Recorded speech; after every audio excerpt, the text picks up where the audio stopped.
কঠিনভাবে একটা বস্তি পড়া গেছে, বস্তিটি ভয়ঙ্করভাবে পড়া গেছে এবং সবাই ক্ষয়ক্ষতি হয়েছে, অর্থনৈতিক লস হয়েছে এবং এই এই বস্তি পড়ার কারণে বস্তির যে সাধারণ মানুষ তারা বলতেছে তারা এসে হেলিকপ্টার দিয়ে সাই চলে গেছে, অথচ শেখ হাসিনা থাকলে ওই বস্তিবাসীদেরকে কিছু সহযোগিতা করতো। এই বস্তিবাসীদের কথা শুনুন।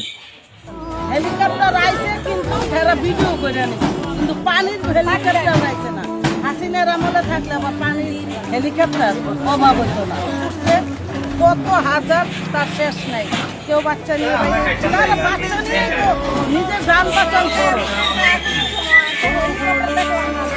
হেলিকপ্টার আইছে কিন্তু ফেরা ভিডিও করে নিছে, কিন্তু পানির হেলিকপ্টার আইছে না। হাসিনার আমলে থাকলে আবার পানির হেলিকপ্টার অভাব হতো না। এর আগের বার আইছে না।